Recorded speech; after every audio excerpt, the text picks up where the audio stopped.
Prisoners across the world. The garbage of the world will be deported to, in immediate effect. You hear that? You useless rot of our decaying world.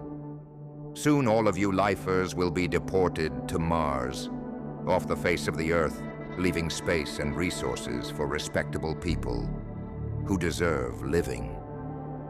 And by soon, I mean tomorrow. Just like that. Good riddance to all of you. Good riddance from you rodents.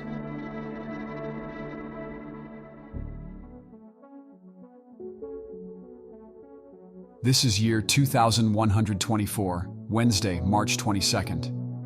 In a landmark decision, the world government has decided to deport prisoners serving life sentences and equivalent, as well as those nearing the end of their lives, with 10+ years remaining on their sentences, to Mars to help us colonize the Red Planet.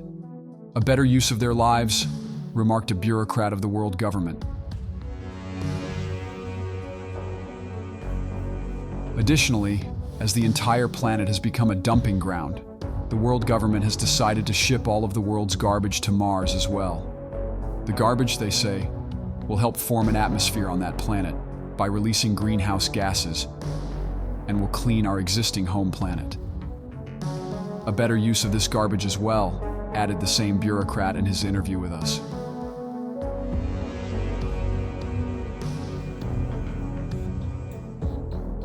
Human rights activists around the world will surely be gearing up to protest this decision, and the scientific community will be concerned about the impact of dumping garbage on Mars.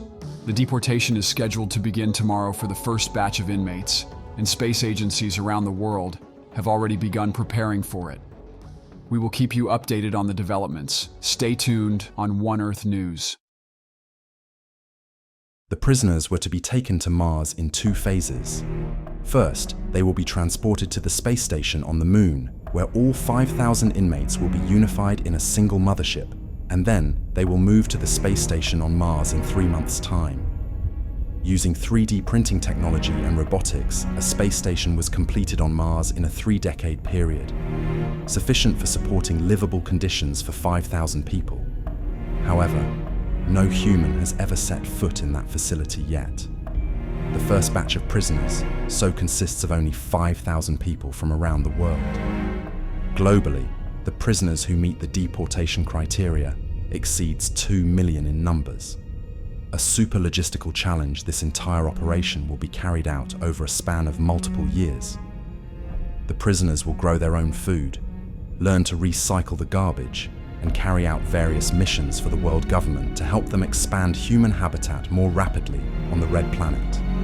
Receiving training from the space stations on Earth, many stand a chance to return to Earth after 5 years as free people if they successfully serve their missions on the Red Planet.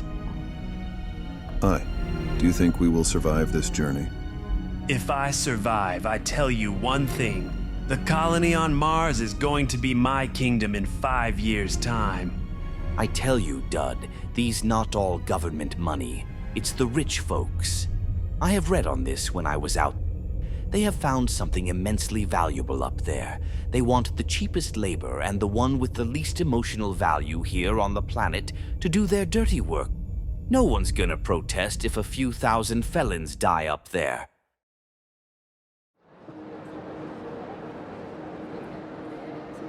Are you prepared for this long journey ahead, Commander? Well, we have been training for a few years until now, and my team and I have already made a round trip to Mars 2 years back, as everyone knows. So we are fairly confident about this mission. So are the other astronauts carrying out this mission around the world. Traveling to Mars is not a mystery anymore. Even if logistically, do you think this is a straightforward mission? The cargo you are carrying, both human and otherwise, is unique, with its own dangers. Are you concerned about that? The garbage is well segregated and the inmates will be in cuffed space pods. On the Moon, a platoon of Space Force is stationed to keep everyone disciplined. Also, anyone sane in mind will behave during space travel to reach their destination safely.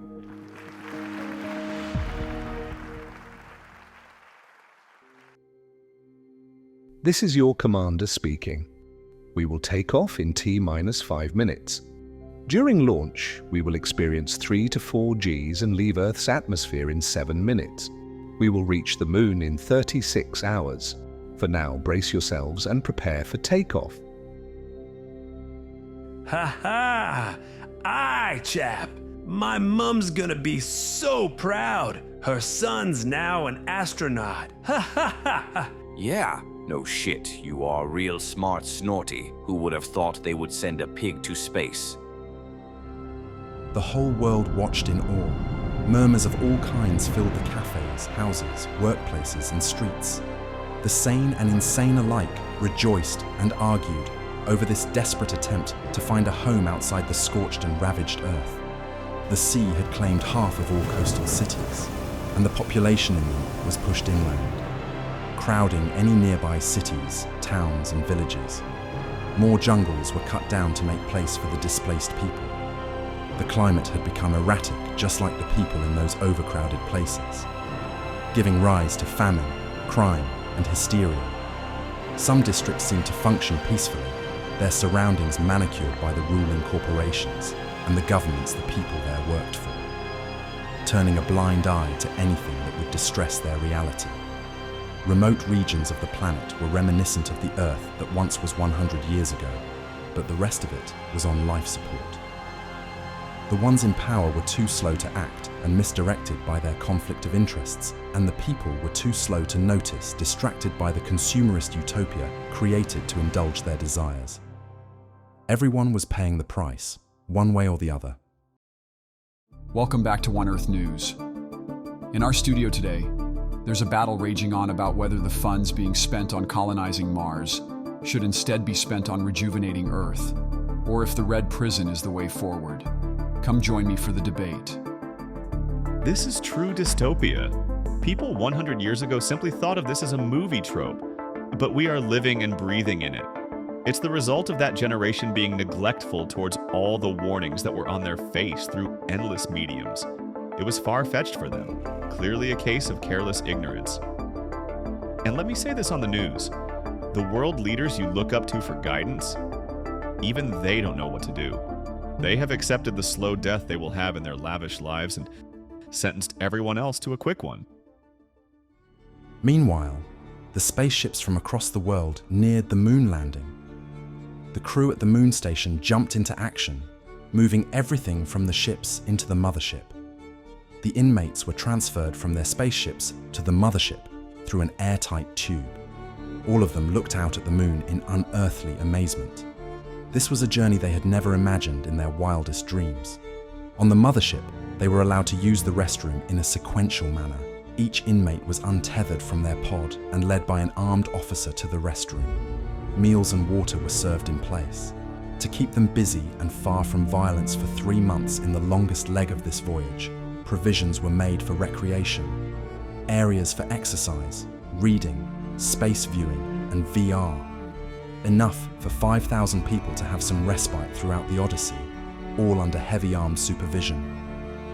The world watched in wonder from the ground as week by week the mothership crossed mission milestones on this impossible journey. Never a manned spacecraft of this size had ever sailed through space. From distress, the mood below started shifting to hopeful. Many people began believing that humankind was truly onto something existentially revolutionary. This would have fared well if only the current homeworld were in a healthy shape.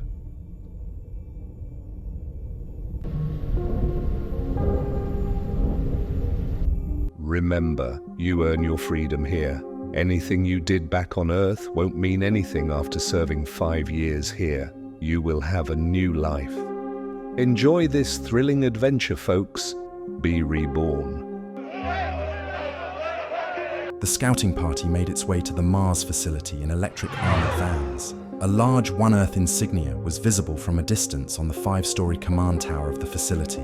The scene looked eerie, and the soldiers exchanged tense glances with each other.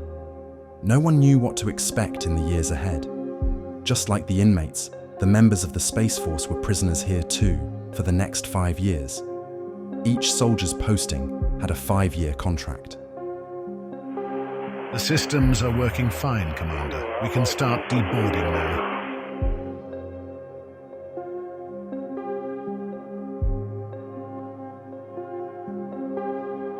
Men, your names have been etched in the boldest letters of humankind's history.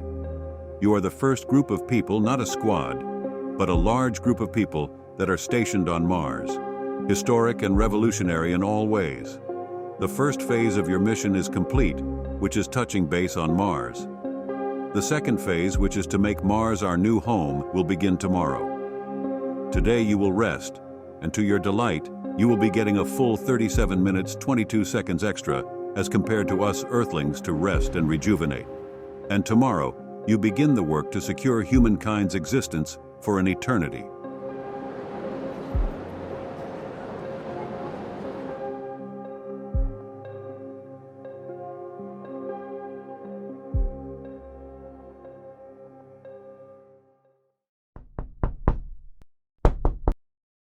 So, what is it? It's not exactly simple, but I am going to tell you as simply as possible. Sure, go ahead. So, on Earth, after I was selected for this mission, I was contacted by Corporation Z to do some work for them here. I mean, they gave me a job, a hefty paying job. Continue. What is this job you are speaking of? As you are aware, this is not public domain, but what we have found on Mars is immensely valuable, and the corporation wants us to mine it for them. And? I thought I should bring you in on it. It's what we plan to smooth things out. You know what I mean? I do. I hope I will be compensated as handsomely as you are then. Actually, we will transfer $50 million right now to 10 separate accounts, listing you as the beneficiary, covertly, across the globe, as you agree for the job, and more will follow. This is just the signing bonus. Okay, wait, but why wasn't I contacted for this before you? Why am I being told just now? Because you have a history of being uptight and straightforward. I told them, however, there's more to you than just that, as I know, which you know. Don't mind, please. No, not at all. I have one big question, though, before we begin. How are we going to ship that cargo to Earth? We won't. For now. What you mean? Well, we will build a parallel base for Corporation Z with all the infrastructure here and store their cargo there until they figure out a way to get it back on Earth. Maybe recruit more people below for their business. This will require a lot of miscommunication with the One Earth Space Center. Not just miscommunication, but we will need to pay off everyone on the base. Right now. Because talk travels fast among just 5,000 people. So it isn't just a smuggling job, but a siege control operation. Exactly. I think not just Corporation Z, but bigger forces are at work here. We can assume that, considering how big of a deal this is. We begin tomorrow. Tailor this operation to our needs, suggest solutions to One Earth that strengthen our position here, and train people and machines to follow our orders and not those of One Earth.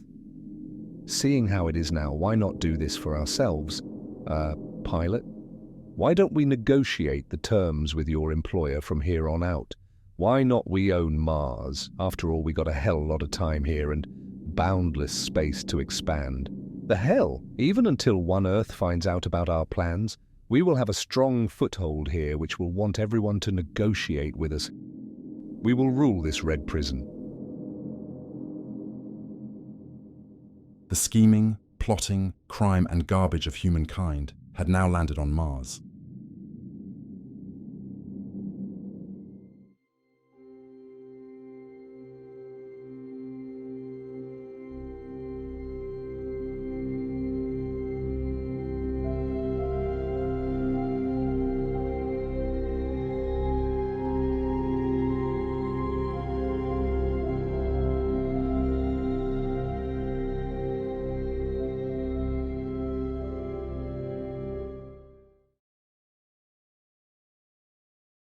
Hey, I'm Abhishek. Thank you for watching my short film. I hope you enjoyed it. The Red Prison is one of the 12 stories that I'm writing for my book. I'm offering it as a free PDF already when you subscribe to Soulo's newsletter using the link in the description. When you sign up for the newsletter, you will get updates about the book as they happen and any content that I release on Soulo. I must warn you though, the book won't be seeing the light of the day for the next at least 1 to 2 years, because the work on it happens in my 5 to 11 after my 9 to 5. I didn't intend to announce the book so early in the process, but because this film was coming out, I thought this is a great opportunity to speak about it. As a first-time publisher, I thought this was the best way to introduce my stories and writing to you. The stories in the book will include themes from a personal level to global and with unexpected scale and wonder. Earlier, I had planned to produce The Red Prison the traditional way, but because of its scale and scope, I thought as a solo indie filmmaker on a tight budget, AI can help me bring at least 60% of my vision to life and do the story's subject justice. And so I decided to try this medium as a creative exercise and to check the limits of AI filmmaking. Speaking of Soulo, Soulo is my life exploration, self-help and sustainability platform. It's trying to bring to you the sound from the noise of world wisdom and push the sustainability conversation out of its bubble and into the masses. If you found this film interesting, I'm sure you'll find other things on Soulo interesting too. I suggest that you check it out. Subscribing on YouTube and following on Instagram is also a great option if subscribing to a newsletter is too much at the moment. Although, please know that I don't spam, I'm just a creative trying to tell thought-provoking stories. Finally, I have my own reservations about AI and how sustainable the AI technology is, as it has a significant environmental cost.